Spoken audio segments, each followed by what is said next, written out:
Sanggar Cerita mempersembahkan Sabda Pandita Ratu.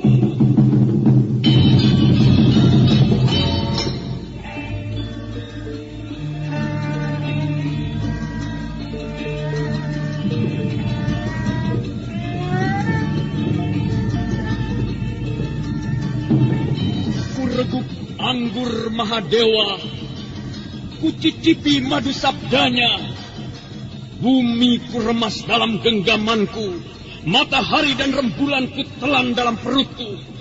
Kendedes, sukmamu telah kuraih, nafasmu ku senggama di bulan merah. Ku jelang cintamu, ku seret melanglang maya pada bak nirwana para dewa.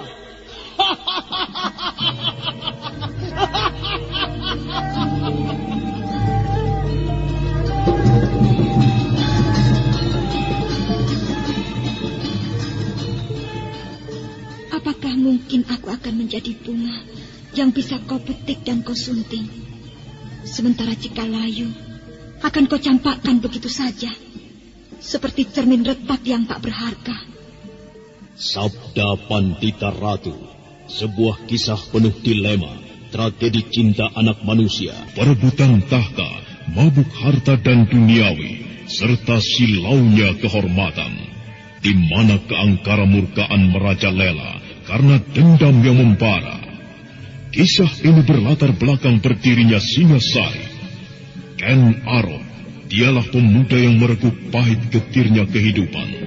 Namun sebenarnya, dialah yang harus melaksanakan sabda-sabdanya. Perjalanan sengsaranya adalah awal untuk meraih keberhasilan, untuk menuju kejayaannya di saat Singasari berdiri.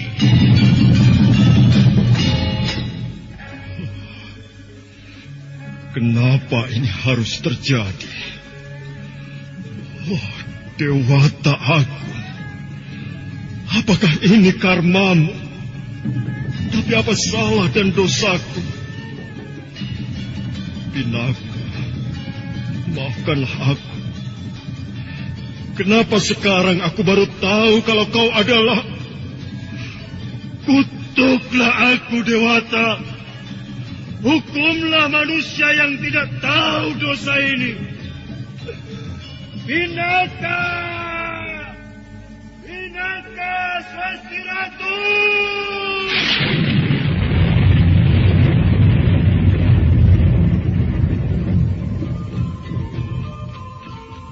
Sabda Pandita Ratu, naskah ditulis oleh Pondra Swasti Langit, diolah oleh Agus Nur Ismail, didukung oleh artis-artis terkemuka, Ferry Fadli, Eli Ermawati, M. Abud, Ivona Rose, dan lain-lain. Teknik dan montase, Ibin Arifin, dengan sutradara Dian Pertiwi. Sabda Pandita Ratu kali ini mengetengahkan episode yang ketiga dengan judul Purnama Kambang Ayun.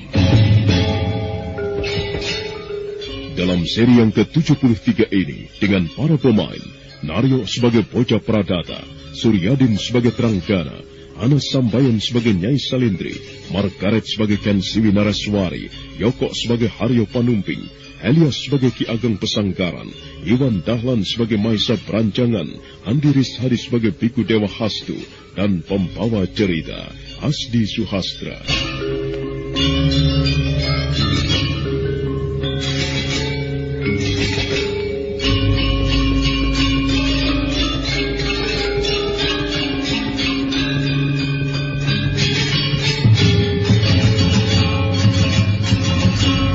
Bocah Pradata dan Tranggana kelihatan masih menggigil, merasakan hawa dingin yang dikeluarkan oleh ajian Astanendra.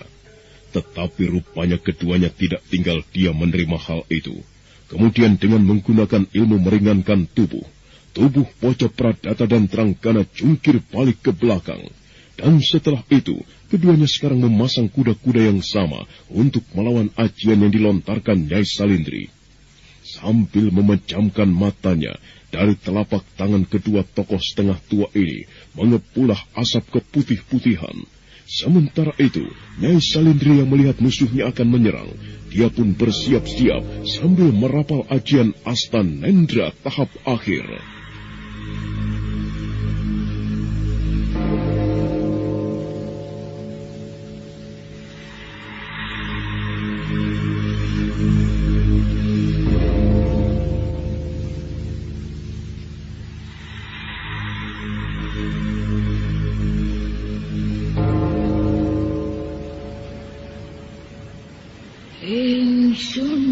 Kaji Astanendra bakal lebur sakabehing ratu tumrapul lan dadi lelantaran Astanendra astane kang diabut nyawa tumrap sedulur ing keblat papat 5 pancar 5 do babahan hawa songo lebur ketiban Astanendra lebur dadi awu.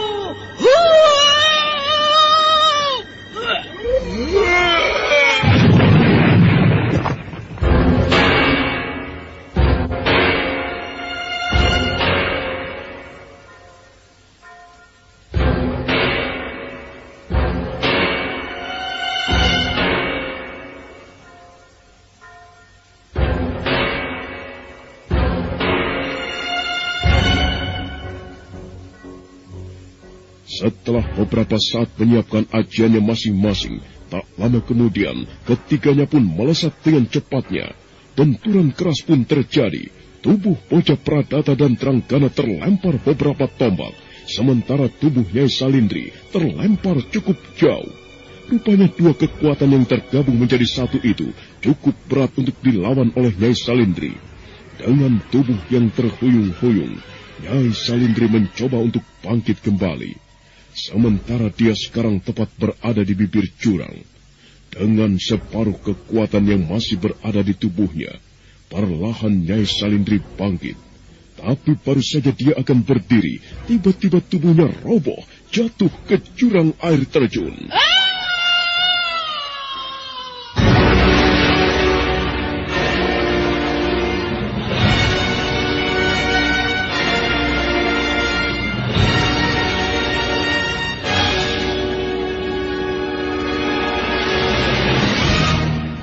Pradata, lihat!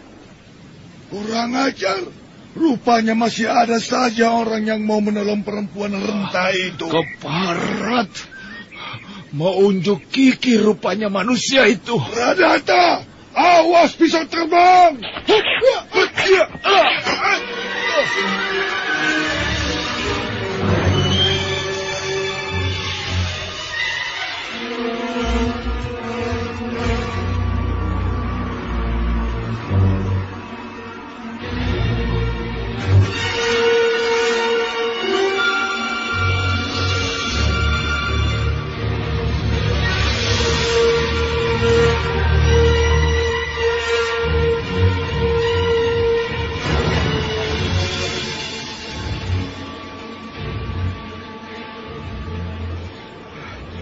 Iya, kita terlambat.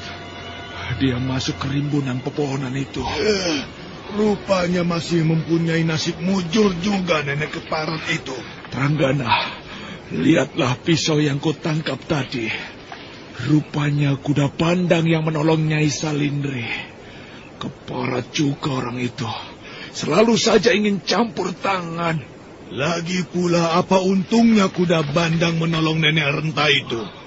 Barangkali manusia bodoh itu mengharapkan kecantikan palsu Nyai Salindri. Sekarang biarlah dia lolos dari tanganku. Tapi nanti suatu saat dia harus mampus di tanganku. Nyai Salindri, tunggulah nanti pembalasanku. Sudahlah Pradata, sebaiknya kita tinggalkan tempat ini. Atau kalau kau setuju, lebih baik kita kejar lagi kuda bandang. Nanti dulu, Tranggana. Kakiku tiba-tiba saja terasa berat untuk meninggalkan tempat ini. Aku benar-benar merasa iba dengan nasib yang menimpa anakku. Oh, Hesti Rajasa. Sungguh malang sekali nasibmu, nak. Tapi kau tidak usah khawatir. Aku akan membalas sakit hatimu. Nyai Salindri harus mati di tanganku. Pradata, ayolah. Jangan kau sesali lagi peristiwa yang sudah terjadi. Ini sudah nasib Hesti Rajasa. Sekarang yang penting kita harus mencari dia. Nyai Salindri harus bertanggung jawab atas kematian Hesti Rajasa dan para Jigading. Ayo! Ada apa sih, Hiu? Dari tadi tak perhatikan kok mukamu kusut banget. Aduh, aku lagi pusing nih. Mamaku minta dicarikan channel YouTube yang ada sendiwara radionya. Apa ada coba? Loh, ada. Coba aja kunjungi channel YouTube Satria Collection. Di sana ada sandiwara radio, lagu-lagu kenangan, dan masih banyak lagi. Wah, ini yang aku cari. Terima kasih ya, Res. Mengenang masa lalu adalah hal yang sangat menyenangkan. Ya, lagu-lagu kenangan, dangdut, pop, ataupun sandiwara radio yang kini sudah tidak bisa kita dengarkan lagi. Jangan khawatir, di konten kami sediakan itu semua. Semuanya bisa Anda nikmati di channel YouTube kami, Satria Collection. Tunggu apa lagi? Kunjungi YouTube channel kami. Jangan lupa subscribe, komen, dan like-nya.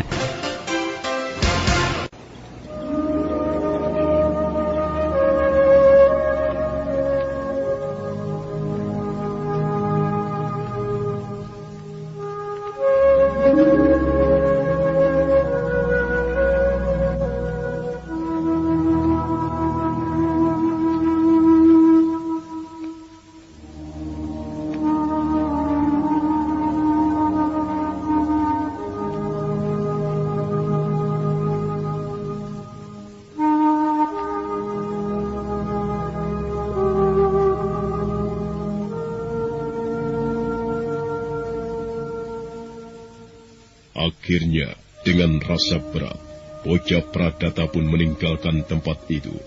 Keduanya melesat menuju tempat di mana Nyai Salindri dilarikan seseorang.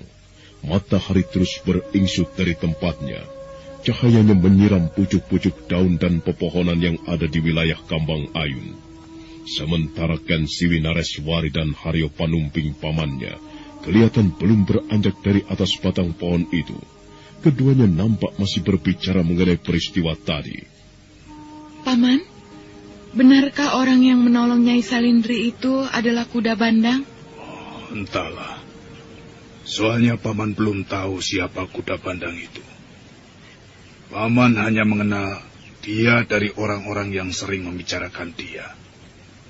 Menurut yang kudengar, Kuda Bandang adalah seorang tokoh dari dunia kanuragan yang namanya dapat disejajarkan dengan ayahmu, Ki Ageng Pesanggaran.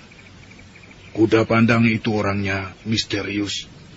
Kecepatan bergeraknya pun sangat luar biasa. Apakah karena misterius dan kecepatannya yang luar biasa itu membuat orang-orang tidak ada yang mengenal siapa dia? Ya, benar. Ayahmu pun aku rasa belum tahu. Atau belum mengenal wajahnya. Ternyata orang-orang yang datang ke tempat ini adalah para tokoh yang hebat. Kelihatannya ayah cukup menanggung beban berat untuk menghadapi mereka, Paman. Ya, aku pun berpikir demikian, Gensiwi. Lalu, apakah ayah nanti sanggup menghadapi mereka, Paman? Entahlah. Tetapi yang jelas, ayahmu pasti akan kewalahan menghadapi mereka. Oh, kasihan sekali ayah, Paman. Paman, bagaimana? Apakah kita akan turun dari atas pohon ini? Oh, aku rasa tidak usah, Gensiwi. Tempat kita di atas pohon ini, Paman rasa lebih baik daripada kita berada di bawah sana. Apakah kita berada di atas pohon ini sampai nanti malam? Ya, kita berada di sini sampai bulan purnama nanti malam menjelang. Batang pohon ini toh cukup besar. kita dapat istirahat di sini tanpa harus khawatir dengan orang-orang yang akan melihat air terjun itu. Iya, baiklah. Kalau menurut Paman tempat ini cukup baik untuk istirahat.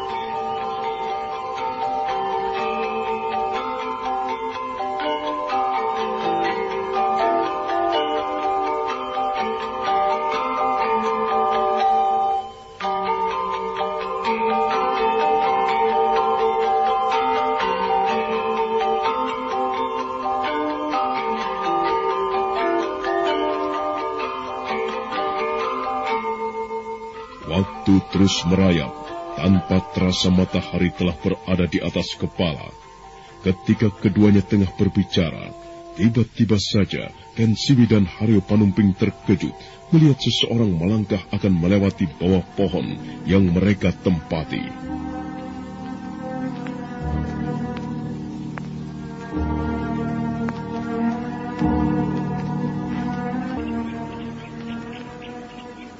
Paman, kelihatannya orang itu akan melewati bawah pohon ini. Kelihatannya begitu, Ken Siwi. Sebaiknya kita berhati-hati saja. Jangan sampai orang itu tahu bahwa kita berada di atasnya. Apakah Paman mengenal orang itu?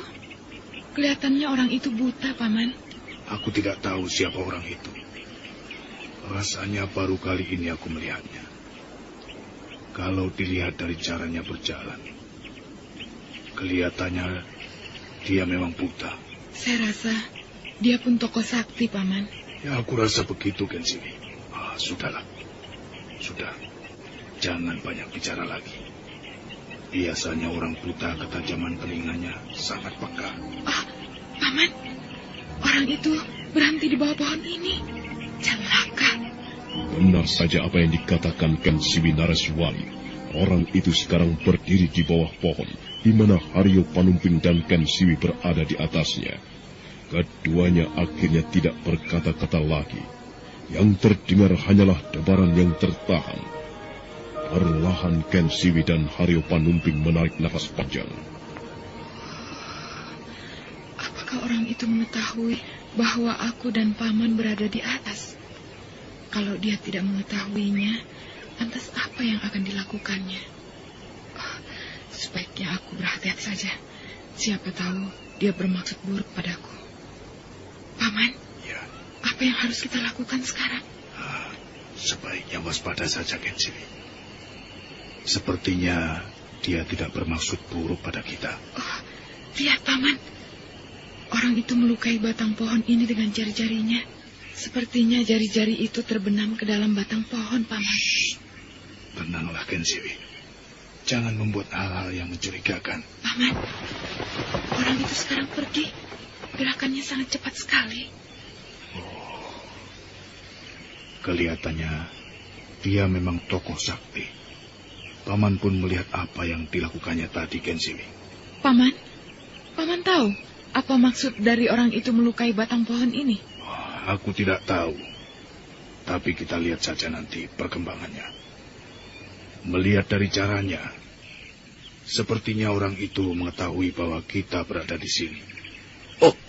Ada apa, Paman? Kau lihatlah daun-daun dia di pohon ini. Gila. Tiba-tiba saja daun-daun pohon ini menguning dengan cepat. Apa sebenarnya yang dilakukan orang tadi, Paman? Ken Siwi, sebaiknya kita turun saja dari atas.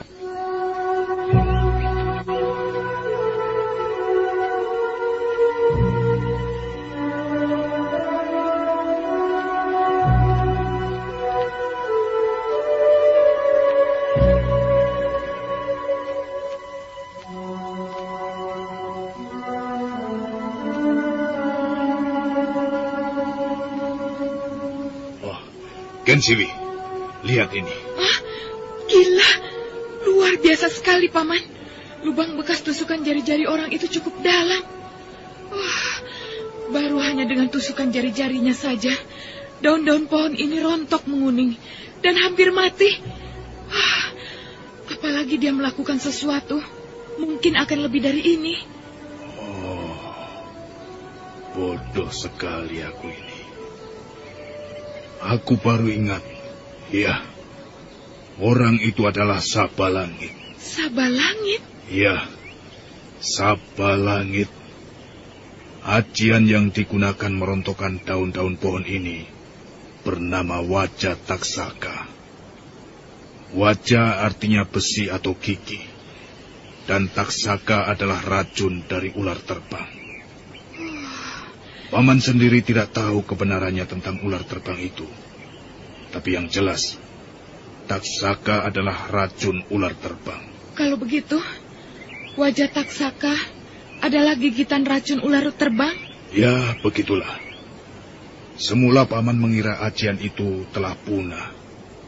Karena ajian itu termasuk ajian yang langka. Tapi ternyata tidak. Bahkan masih saja ada orang yang menguasainya. Kelihatannya semakin jelas saja, Paman, bahwa air suci itu bakal jadi ajang perebutan tokoh-tokoh sakti. Ya.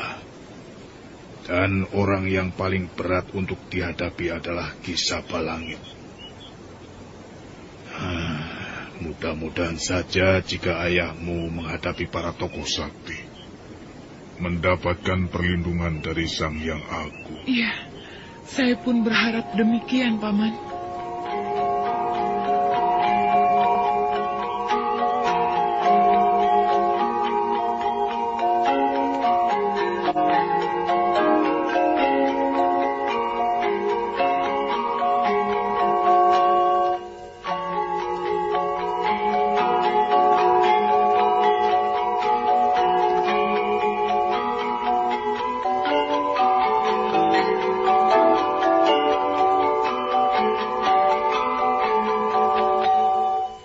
Matahari terus merayap meninggalkan tempatnya, dan sekarang benda berwarna kuning kemerah-merahan itu berada di ujung senja. Cahaya jingga mulai mewarnai langit barat. Sementara itu, gemuruh air terjun di Kambang Ayun masih terdengar membelah senja. Dan Ki Ageng Pesanggaran, Empu Gandring, Biku Dewa Hastu, serta Mahesa Beranjangan masih berada di tempatnya.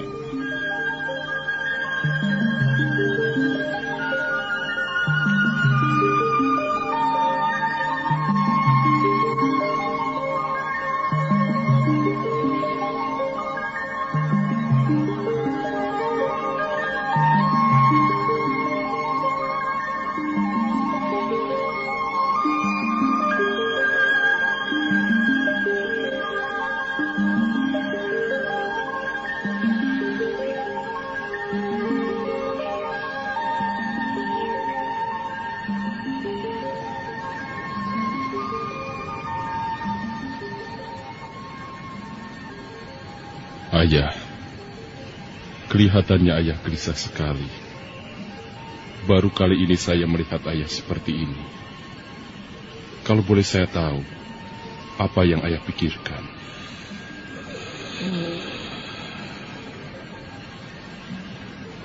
Aku begitu mengkhawatirkan bulan purnama nanti malam.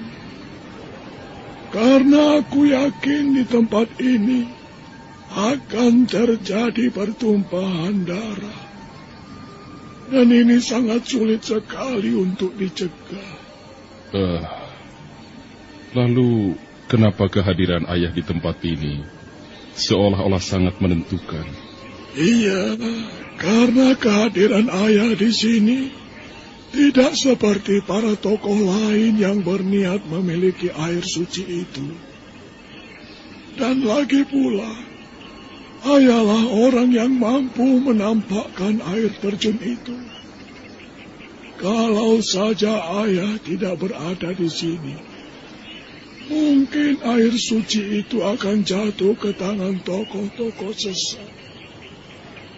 Kalau saja mereka sampai meminum air suci itu, maka dunia akan semakin terancam. Ayah, tapi bukankah dengan kehadiran ayah di tempat ini, sama saja akan membahayakan diri ayah? Saya khawatir, jika ayah berhadapan dengan para tokoh sesat, ayah akan mengalami hal yang buruk. Beranjangan, jangan minta sarsip. Semua yang menentukan adalah Sang Hyang Agung. Sekarang kau pun sudah berada di tempat ini. Satu pinta ayah. Apapun yang bakal terjadi, ayah harap kau mau menerimanya. Dan jangan kau pedulikan nasib ayah. Karena ini sudah menjadi tanggung jawab ayah. Iya, baiklah ayah. Beranjangan, ayahmu merasa mempunyai tanggung jawab yang besar. Sekalipun hal itu bukanlah perintah dari siapapun. Paman rasa untuk mencegah penyalahan kodrat adalah suatu hal yang terpuji. Ya, berbahaya memang. Seandainya air suci itu jatuh ke tangan Tos, apa jadinya nanti ketentraman masyarakat? Mungkin orang itu bisa berbuat semena-mena karena merasa paling hebat. Ya, Paman rasa kau pun tidak usah khawatir dengan apa yang dilakukan ayahmu. Iya, Paman. Saya akan mencoba menerima apa yang akan dilakukan ayah. Bagus. Kakang, apakah kita tidak segera meninggalkan tempat ini saja sebelum malam tiba? Tunggulah sesaat lagi, sampai matahari benar-benar tenggelam. Matahari kelihatan semakin condong ke barat. Sinarnya kelihatan mulai suram. Udara yang semula terasa panas oleh terik matahari, perlahan sekarang berubah menjadi dingin dan sejuk. Sementara itu, ketiga tokoh tua masih tetap berada di tempatnya sambil duduk membicarakan peristiwa Kambang Ayun 40 tahun yang lalu. Tetapi lain halnya dengan Mahesa Beranjangan. Hatinya kelihatan masih gelisah. Dia sangat mengkhawatirkan sekali keadaan ayahnya.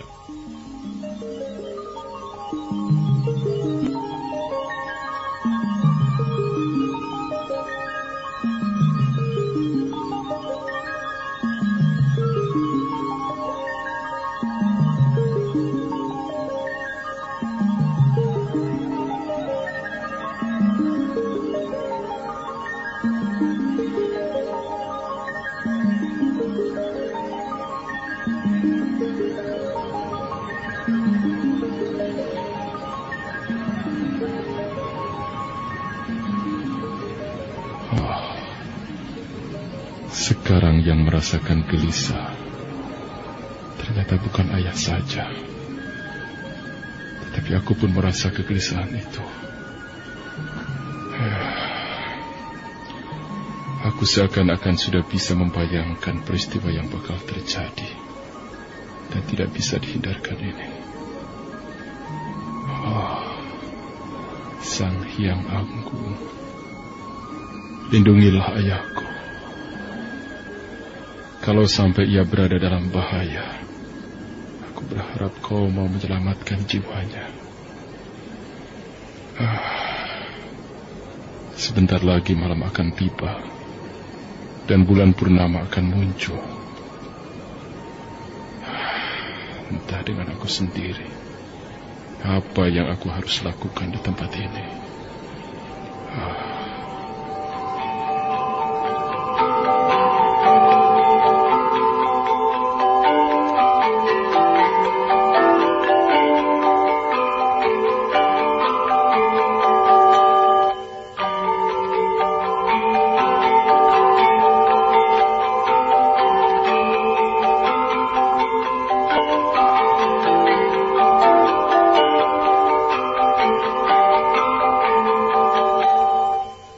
Tanpa terasa matahari sekarang benar-benar telah tenggelam.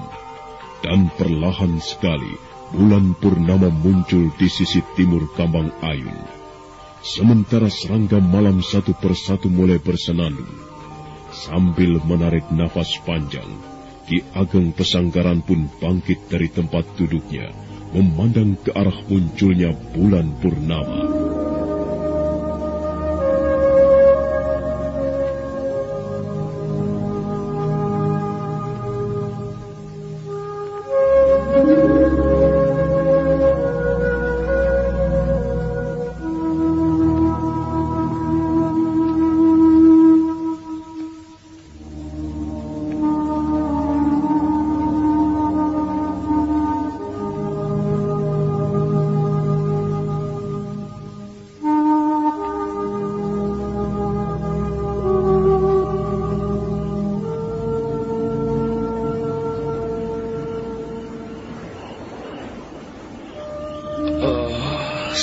Sekarang bulan purnama sudah muncul. Dan sebentar lagi janji itu akan tiba setelah 40 tahun lamanya. Ya, begitu terasa sekali ketegangan yang akan terjadi. Bulan purnama yang masih menyisakan warna merah itu seakan-akan mengisyaratkan akan terjadi peristiwa besar. Ya, sebuah peristiwa yang tidak bisa dicegah ataupun ditentang. Entahlah, aku tidak tahu.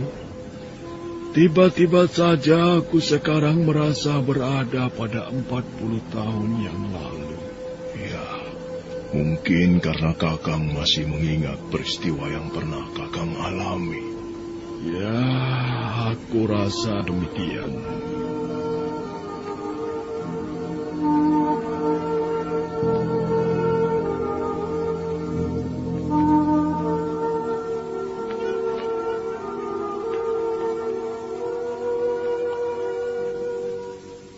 Sementara itu, di dalam gua, tepatnya di balik air terjun di mana Kameswara berada, malam itu Kameswara segera menyelesaikan semedinya. Perlahan dia membuka matanya, tapi tiba-tiba saja dia terkejut melihat ruangan di dalam gua itu jadi hitam pekat. Malam itu seakan-akan tak ada setitik cahaya pun yang menerangi ruangan itu.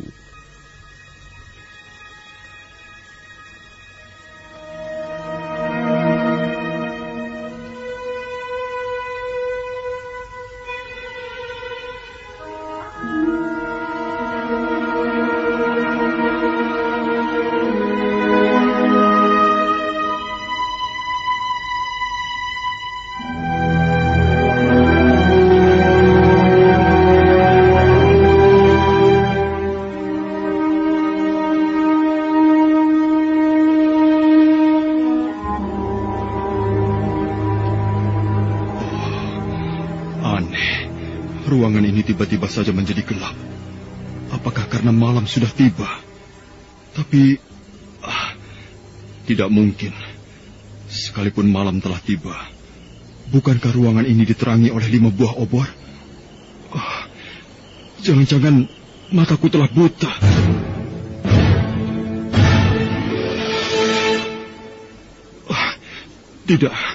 Tidak mungkin mataku buta.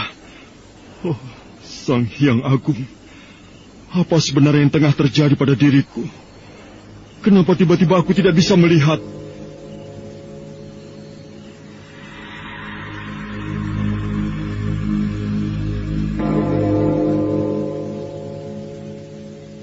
Tubuh Kameswara tiba-tiba saja menggigil. Dia seakan-akan tidak percaya dengan apa yang dialaminya. Perlahan kemudian dia bangkit dari tempat duduknya. Dan sekarang Kameswara berdiri untuk meraba dinding yang berada di sekitarnya. Aku benar-benar tidak bisa melihat lagi isi ruangan ini. Kenapa tiba-tiba aku jadi begini? Tidak! Aku tidak buta! Apakah ini akibat dari air suci yang kuminum? Sang Hyang Agung, mataku benar-benar gelap. Cahaya obor yang terpancang di atas dinding gua itu tidak dapat kulihat lagi. Kenapa aku harus mengalami nasib yang seperti ini?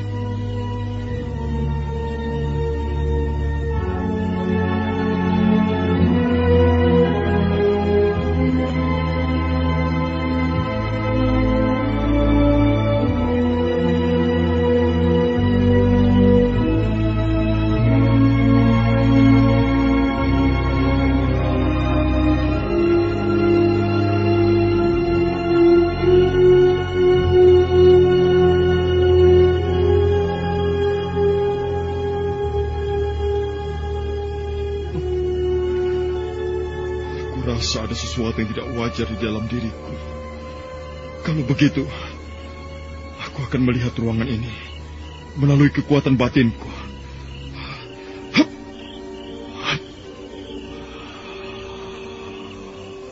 Kameswara segera memejamkan matanya.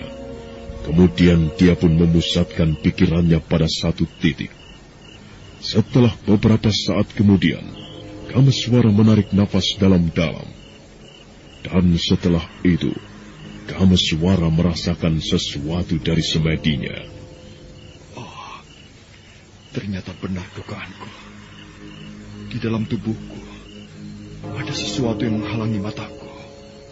Ya, sebenarnya aku tidak buta. Apakah ini perbuatan Rakai? Atau barangkali perbuatan Maharani Sri Sanjaya Warsa? Aku jadi bingung. Lalu wujud apa sebenarnya yang tengah membelengguku? Sebaiknya aku tetap saja pada semadiku. Lihat, Paman. Boja Pradata dan Tranggana pun sudah berada di atas air terjun itu kembali. Rupanya dia tidak berhasil memburu orang yang menyelamatkan Nyai Salindri.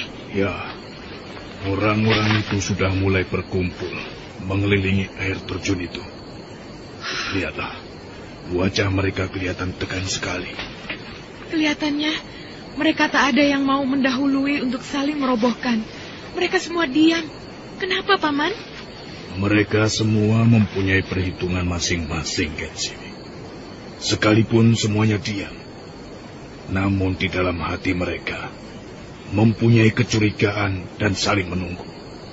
Coba kau perhatikan saja nanti.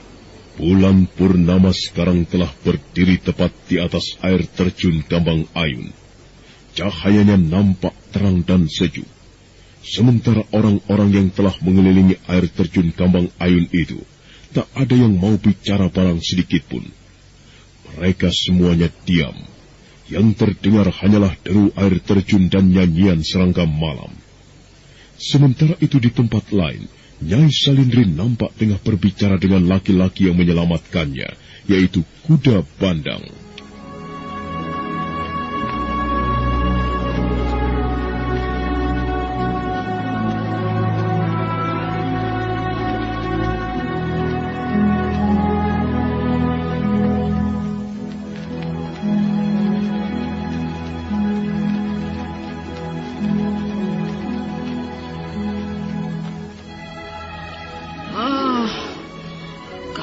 Yang menyelamatkan aku dan membawaku ke tempat ini. Ya. Kalau saja tadi aku telat melompat, mungkin tubuhmu sudah hancur menemani bongkahan batu yang berada di air terjun itu, Nyai. Rupanya aku masih mempunyai nasib mujur, sobat. Lalu pamrih apa yang kau harapkan dari pertolonganmu ini, Kuda Bandang? Kenapa kau tertawa? Aku tahu siapa kau, Kuda Bandang. Jadi kau tidak perlu menutup-nutupi dirimu bahwa kau memang mengharapkan pamrih dariku. Ya. Katakanlah. Aku senang bertemu denganmu, Nyai. Kau memang orang yang selalu mengerti keinginan orang lain. Ya, terus terang, aku memang menginginkan pamrih darimu. Nah, kalau begitu katakanlah, agar pertolonganmu ini kuanggap lunas, dan itu artinya aku tidak mempunyai hutang denganmu. Katakanlah, Kuda Bandang, aku ingin segera pergi dari tempat ini. Sabar. Kau tidak perlu tergesa-gesa untuk meninggalkan tempat ini. Kita bisa berbincang-bincang lebih jauh lagi. Aku tidak mempunyai waktu. Cepatlah katakan apa keinginanmu. Oh ya, baik. Aku hanya ingin menawarkan kerjasama denganmu. Tidak, itu bukan pamrih yang kau inginkan. Aku tahu siapa kau, Kuda Bandang. Oh, tidak, Nyai. Aku hanya menginginkan kerjasama dengan kau. Berdebah kau. Jangan berpura-pura menyembunyikan keinginanmu. Ayo, berterus teranglah. Bagaimana kalau masalah itu kita singkirkan dulu? Kalau kita bersatu, aku rasa kita dapat dengan mudah menerobos air terjun Kambang Ayun itu. Di samping itu, kita dapat menyingkirkan musuh-musuh kita yang mencoba menghalangi kita. Nah, menurutku yang paling berat untuk kita hadapi hanyalah Sabalangit. Sabalangit? Ya, dialah lawan kita yang cukup tangguh. Tapi apakah benar yang kau katakan itu, bahwa Sabalangit datang ke tempat ini? Ya, aku merasakan kehadirannya, Nyai. Kau jangan menganggap remeh kepekaanku. Sekarang begini saja, mau tidak kau kerjasama denganku? Kalau mau, marilah kita mulai. Dan kalau tidak, ya silakan, segeralah kau tinggalkan tempat ini. Ternyata kau orang yang keras juga, Kuda Bandang. Aku setuju dengan usulmu untuk bekerja sama ini. Bagus. Tidak kusangka kau mempunyai pengertian yang luas juga, Nyai.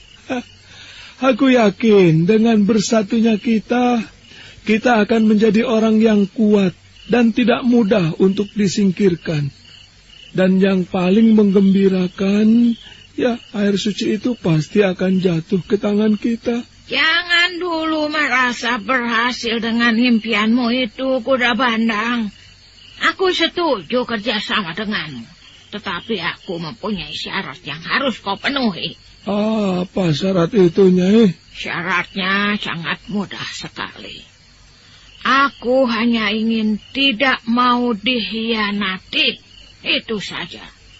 Dan kalau kau coba-coba mengkhianatiku, kemanapun kau lari atau bersembunyi, maka aku tidak akan segan-segan untuk memburu. Sepertinya kau tidak mempercayaiku. Ya, baiklah, Nyai. Kalau kau bilang kau tidak mau dikhianati, begitu juga aku. Aku pun tidak akan tinggal diam jika kau berkhianat. Sekarang kita telah mempunyai kesepakatan yang sama. Lalu bagaimana selanjutnya? Seandainya air suci itu telah jatuh ke tangan kita, lantas apa yang akan kita lakukan? Ya, kita akan membagi 2 air suci itu untuk kita teguk. Sudahlah, kita tidak perlu memikirkan itu dulu. Sekarang yang penting wujudkan dulu kerjasama yang baik. Ada apa sih, Yu? Dari tadi tak perhatikan kok mukamu kusut banget. Aku lagi pusing nih. Mamaku minta dicarikan channel YouTube yang ada sendiwara radionya. Apa ada coba? Loh, ada. Coba aja kunjungi channel YouTube Satria Collection. Di sana ada sandiwara radio, lagu-lagu kenangan, dan masih banyak lagi. Wah, ini yang aku cari. Terima kasih ya, Res. Mengenang masa lalu adalah hal yang sangat menyenangkan. Ya, lagu-lagu kenangan, dangdut, pop, ataupun sandiwara radio yang kini sudah tidak bisa kita dengarkan lagi. Jangan khawatir, di konten kami sediakan itu semua. Semuanya bisa Anda nikmati di channel YouTube kami, Satria Collection. Tunggu apa lagi? Kunjungi YouTube channel kami. Jangan lupa subscribe, komen, dan like-nya. Iya, baiklah. Dan aku rasa sudah saatnya kita meninggalkan tempat ini. Nah, kau lihatlah itu. Oh, iya. Bulan purnama sekarang telah berada di atas air terjun Kambang Ayun. Dengan begitu, berarti peristiwa besar akan kembali terulang di Kambang Ayun. Iya. Ayolah, Nyai. Kita jangan membuang-buang waktu. Nanti kita terlambat untuk mendapatkan air suci itu. Hop.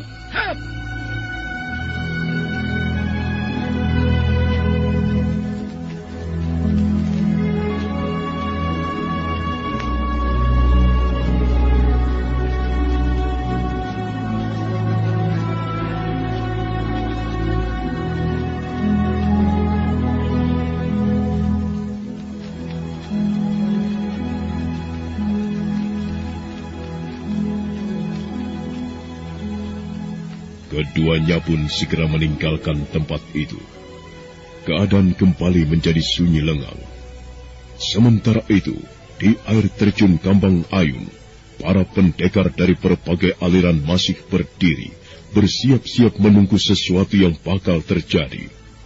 Setelah beberapa saat Nyai Salindri dan Kuda Bandang meninggalkan tempat itu, sekarang keduanya sudah berada tak jauh dari wilayah air terjun itu kembali.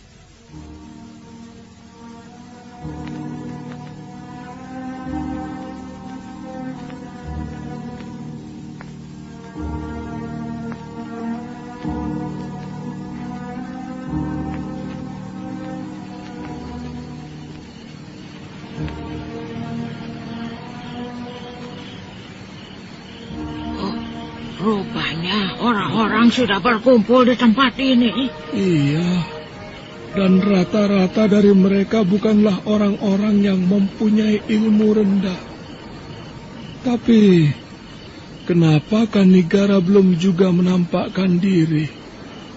Apakah dia memang tidak hadir di tempat ini? Dia ada di sini. 2 hari yang lalu aku sempat berhadapan dengannya. Mungkin dia masih bersembunyi. Aku rasa sebentar lagi pun dia akan muncul. Oh, kupikir dia tidak datang. Nyai, kau lihat di atas air terjun itu? Oh, iya. Bocah Pradata dan Tranggana.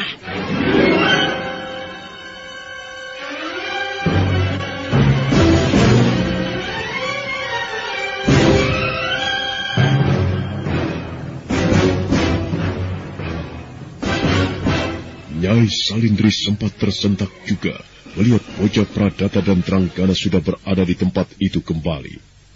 Sambil menarik napas panjang, rahang perempuan sakti ini bergerak-gerak, bertanda dia sedang menahan amarahnya. Nah, peristiwa apakah yang akan terjadi di air terjun itu? Dan bagaimanakah dengan Ki Ageng Pesanggaran? Saudara pendengar, untuk mengetahui jawabannya, nantikanlah kelanjutan kisah ini dalam seri berikutnya. Sampai jumpa.